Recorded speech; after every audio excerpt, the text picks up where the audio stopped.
And in the early hours of Wednesday, the 14th of May, these are our main stories.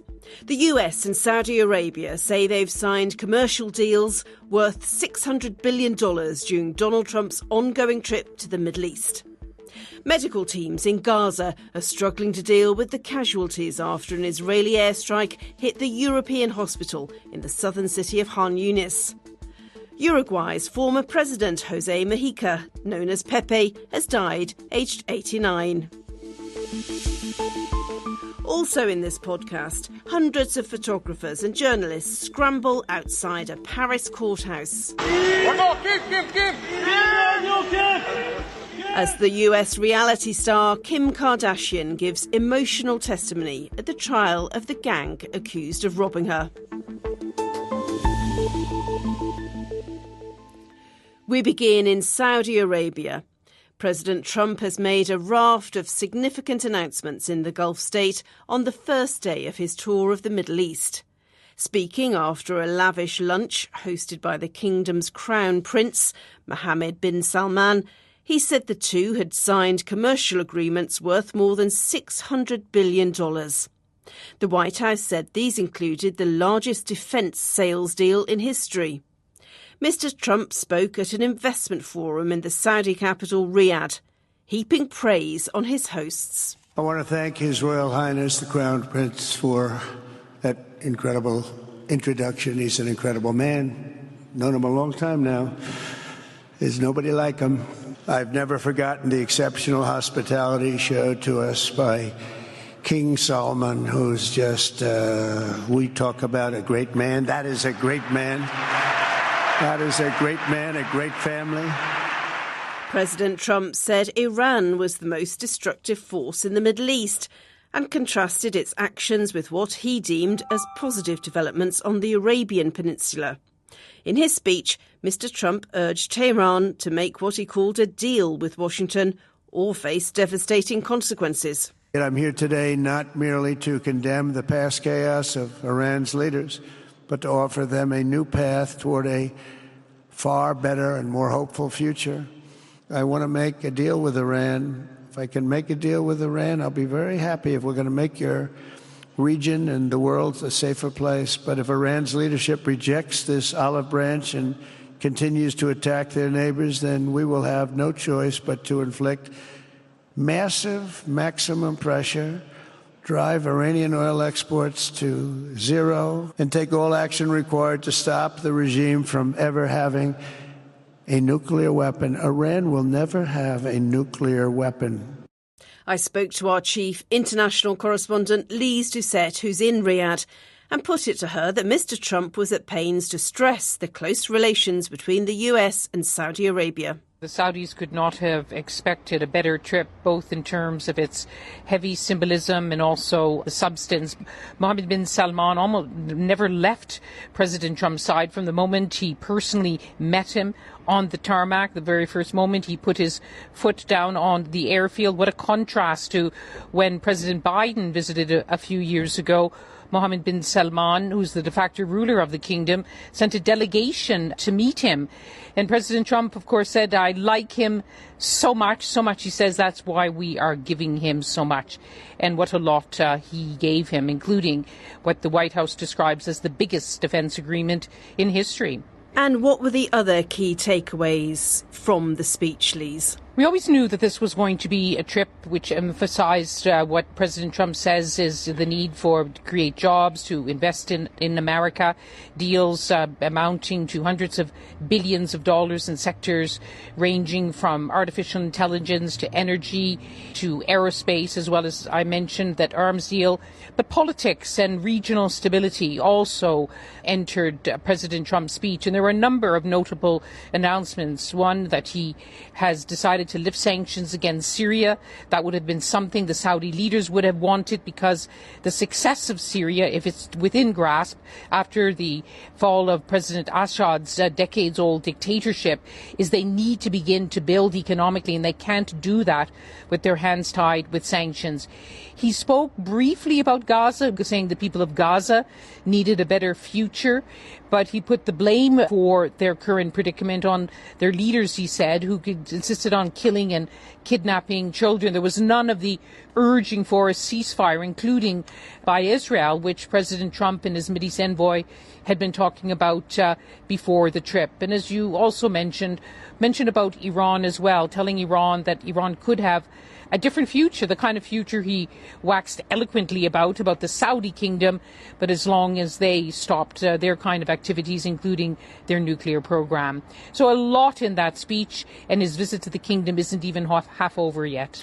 Well, he also said that he hopes Saudi Arabia would join the Abraham Accords. That's the deals he brokered between Israel and other Gulf countries during his first administration. How likely is it that Saudi Arabia will do so? Yes, that was something even President Biden pushed hard in his last months in office, this grand bargain of normalization. And the prize is, of course, Israel normalizing with the Saudi kingdom, which is not just a pivotal political and economic player, it's the custodian of the two holy mosques. But that simply is not on the agenda now. It was noticeable. There was hardly any applause when President Trump discussed that. Mohammed bin Salman has been among the bluntest of Arab leaders in describing Israel's actions in Gaza as genocide and making it absolutely clear there could be no normalization until there was a clear pathway to a Palestinian state, and that's not on the political horizon under Benjamin Netanyahu's leadership. Lise Doucette in Saudi Arabia. Officials in Gaza say at least 28 people have been killed in an Israeli airstrike on the European hospital in the southern city of Khan Yunis. Dr. Tomo Potokar is a plastic surgeon working with the Ideals charity in Gaza. He was in the hospital on Tuesday when it was hit. We've been treating patients and everything was reasonably stable, shall we say, until earlier this evening, when there was 6 enormous explosions, one after the other, directly hitting the inside of the hospital compound. I came straight out. My colleague was working in the intensive care unit, so I wanted to make sure she was okay. And going through the hospital to get there, down the main corridor, there was a lot of structural damage, cracks in the walls, parts of the ceiling come down, masonry on the floor. And then outside, again, there's a bus that has been completely upended with a huge crater as well. Normally, you hear either a drone or an aircraft passing overhead, but this time there was nothing. There was no warning whatsoever. Reports from the area say the apparent target of the massive attack was Mohammed Sinwar, who's believed to have become the leader of Hamas in Gaza after his brother Yahya was killed in an Israeli strike last October. I asked our Middle East regional editor Mike Thompson what Israel has said about the attack. The Israelis have said that they were targeting a Hamas command and control centre that was buried deep underneath the hospital. And they've often made the claim that Hamas hides in places like hospitals with the cover of knowing that you're not supposed to bomb such places, and therefore Hamas would think they could get away with being there. But so far we haven't seen what evidence there is for that, but that's certainly what they're saying. And have we heard things from the hospital itself? What's being said? No, so far we haven't. We know they're struggling to deal with all the casualties, and many are being transferred to the Nasser hospital, also in Khan Yunis, which itself was hit by a strike overnight. So it's been struggling too. 2 people killed there, 2 wounded. So it's already got a lot to deal with, but it's dealing with the casualties. Now, this comes as Israel is threatening to go into Gaza with full force. Yes, that's right. Israel's Prime Minister Benjamin Netanyahu has said that Israeli forces will go in with full force within a couple of days unless there is some deal over hostages with Hamas. But he said that even if there is, it's not going to stop ultimately an offensive because he wants to see, he said, Hamas completely destroyed. So all of that, of course, happening while we've got President Trump in Saudi Arabia on his Middle East tour, and part of his attention has been on trying to work out some sort of deal in Gaza, some sort of ceasefire that could last. But of course, Israel has said repeatedly, that's Benjamin Netanyahu, that there can be no peace and no end to the war until Hamas has been destroyed. And Hamas have said, look, we will not release all the hostages, we will not have another ceasefire unless there is a guarantee that that is part of a deal to end the war. So as you see, it's intractable. It's total opposites here, not finding a way through with each other. Mike Thompson. Meanwhile, the United Nations Security Council has been meeting to discuss how to get aid into the Gaza Strip, amid warnings that many Palestinians are facing starvation. The UN Under-Secretary for Humanitarian Affairs, Tom Fletcher, strongly criticised Israel, which has been blocking aid for civilians for more than 2 months. Israel is deliberately and unashamedly imposing inhumane conditions on civilians in the occupied Palestinian territory.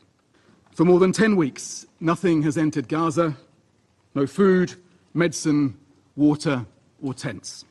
Hundreds of thousands of Palestinians have again been forcibly displaced and confined into ever-shrinking spaces. The US has been pressing for a new system to provide aid to Gaza through private companies. Our correspondent Will Grant told me more. Well, the idea was set out by the US ambassador, the acting US ambassador to the United Nations, Dorothy Shea, who said that she called on the UN and the international community to work with a group called the Gaza Humanitarian Foundation. Now, that's a private charity, essentially, that was set up in February, a group that will in essence, rely on US-based private contractors to distribute the aid. Now, that has been supported by the Israeli government. They said their troops would secure the perimeter, as they put it, in essence, back these private contractors. It would break, as it were, long-held convictions by aid agencies and UN bodies working in Gaza that anyone other than them distribute the aid, because they say that has kept them safe, that has ensured the aid gets to the right people. But of course, the Israeli government say it ends up in the hands of Hamas. So it is a very, very difficult situation, because for as long as there is no agreement over the use of something like the Gaza Humanitarian Foundation or US private contractors, which is clearly the Trump administration's preferred position on this, then it looks that the Israeli blockade on any aid making it into the devastated territory will continue. And of course, there are thousands of tons of much, much needed blankets, tents, food and medicines stockpiled in Egypt. And we've heard very, very dire warnings about the imminent threat of starvation for the entire population of the Gaza Strip. Well, despite the dire situation on the ground, what can the Security Council do? Well, what was striking to me were the words of the Under-Secretary General for Humanitarian Affairs, Tom Fletcher. And of course, we've heard a clip from him, but I really felt that he was sort of trying to push the Security Council to feel the weight of history, to say to them that future generations will hold them to account and that they must act. He specifically urged Israel to lift what he called this brutal blockade and Hamas to release the hostages. There is, of course, a limit. I mean, critics would say that it amounted to a talking shop, that none of it matters unless there are meaningful actions taken on the ground and unless the Trump administration, among others, can actually bring pressure to bear on the Israeli government. Will Grant in Washington.